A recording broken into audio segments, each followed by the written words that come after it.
In 1930, a mystery novel was published that would define an entire genre. It created the hard-boiled detective, invented film noir, and changed how we tell crime stories forever. And it all started with a blackbird. Dashiell Hammett's The Maltese Falcon introduced Sam Spade, a detective who wasn't a gentleman sleuth like Sherlock Holmes.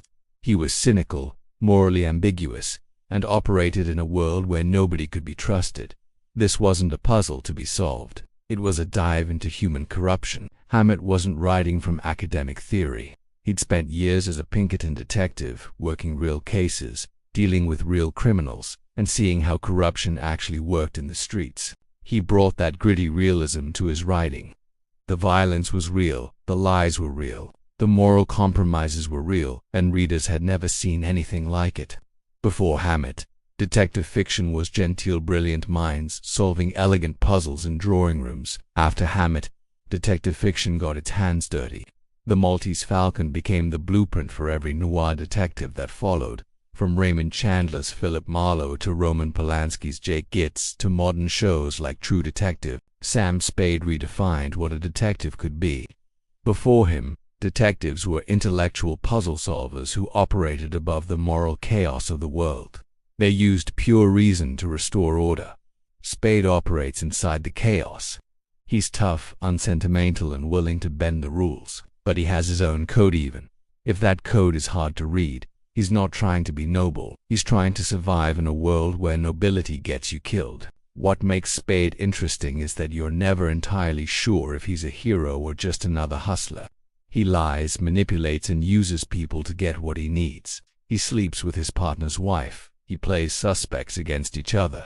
But he also refuses to let emotion cloud his judgment. When someone tries to buy him off or seduce him into dropping the case, he doesn't budge. He's professional to the point of ruthlessness, and that makes him dangerous. This was revolutionary. Hammett created a detective who wasn't morally superior to the criminals he chased. He was just better at the game. He understood the rules of corruption and played them more effectively than anyone else. And that ambiguity, that moral grayness, became the foundation of Noir. The detective doesn't restore moral order. He just survives it. If you're enjoying this breakdown, subscribe to the channel. We explore classic literature and the ideas that shaped modern storytelling. This is part of a series on 1930 public domain entries that changed culture forever. Links to the full text, film adaptations, and further reading are in the description below. The central theme of The Maltese Falcon is deception. Every character is lying about something. Bridget O'Shaughnessy, the supposed damsel in distress, is manipulating Spade from the first moment they meet. She spins different stories depending on what she needs. The eccentric treasure hunters Gutman, Cairo, Will Murrah, all performing roles, hiding their true motives behind elaborate facades. Everyone has an angle they're not revealing. Even the Maltese Falcon itself, the priceless treasure everyone is chasing, turns out to be a fake. They spend the entire novel hunting this legendary artifact, committing murders, destroying lives, all for an object that's supposedly worth a fortune. And when they finally get it, when they scrape off the black enamel, it's just lead, worthless. It's the perfect metaphor. In this world, nothing is what it appears to be. The most valuable things turn out to be hollow. Hammett uses this to create constant tension. You can't relax because you don't know who to believe. Every revelation makes you question everything that came before. Spade doesn't trust anyone, and by the end, neither does the reader.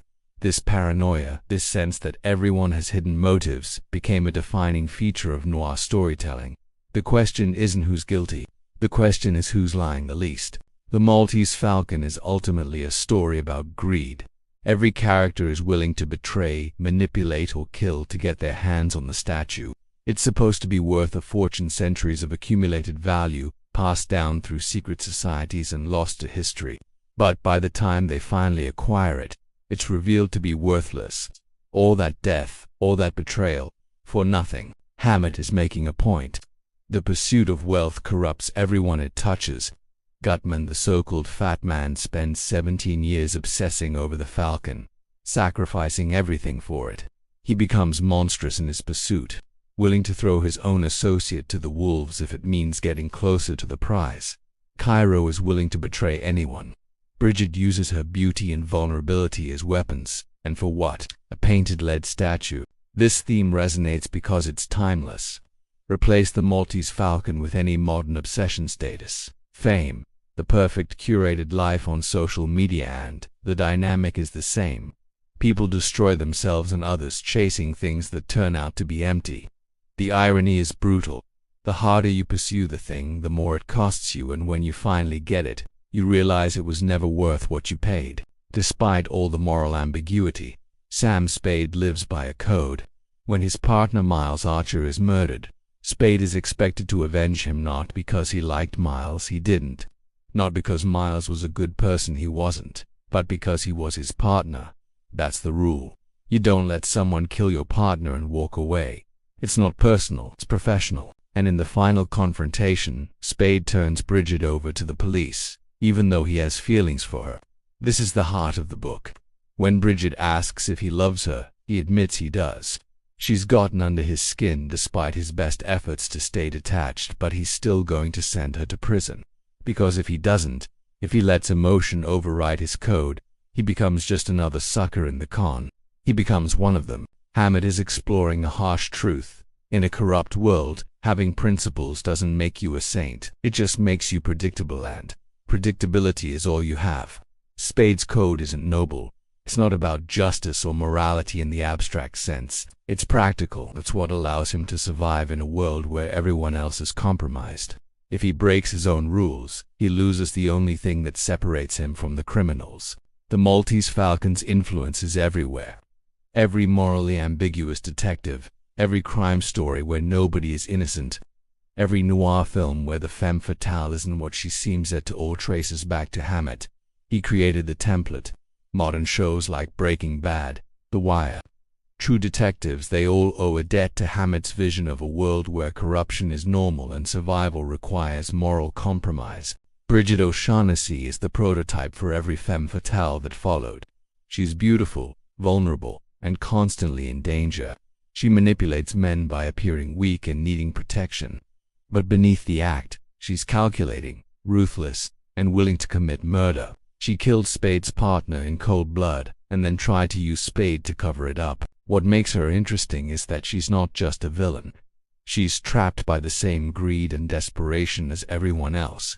Her lies aren't purely strategic.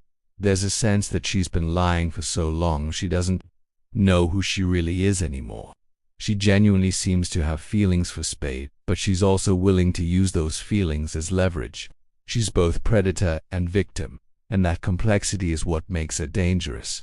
Hammett created a character type that still dominates crime fiction.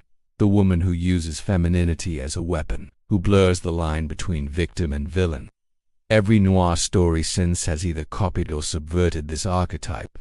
The femme fatale became such a powerful trope because Hammett showed that vulnerability itself could be a form of manipulation, and that's far more threatening than obvious villainy. One of the most striking things about the Maltese Falcon is how corruption is just accepted as normal. The police are ineffective. The legal system is easily manipulated. Everyone is out for themselves. There's no sense that justice will naturally prevail. The cops show up, bumble around, and Spade has to do the real work. And even when he solves the case, it's not because the system worked, it's because he was smarter and tougher than everyone else. This was a radical shift from traditional detective fiction, where the detective restores moral order to a disrupted world. Spade doesn't restore anything. He solves the case, hands over the guilty party, collects his fee, and goes back to his office. The world remains corrupt. Nothing fundamental has changed. Crime will continue. More cases will come. The cycle never ends. Hammett was reflecting the reality of Prohibition-era America, where organized crime was rampant. Police were often bought, and the idea of institutional justice was a joke. But the theme is timeless. In any system where corruption runs deep, individual integrity is all you have. The system won't save you. You have to navigate it on your own terms. So what can we learn from the Maltese Falcon? First, recognize that in any high-stakes situation, people have agendas. Everyone is playing an angle. That doesn't make you cynical, it makes you realistic. Trust should be earned, not given freely. Pay attention to what people do, not just what they say. Watch how they behave when they think no one's looking. That's when you see their real motives. Second, beware of obsession. Gutman spent 17 years of his life chasing the Falcon. He sacrificed relationships, stability, morality, everything for this one object. And when he finally got it, it was worthless. The lesson: don't let the pursuit of one thing consume you to the point where you lose perspective on what actually matters. The thing you're chasing might not be what you think it is.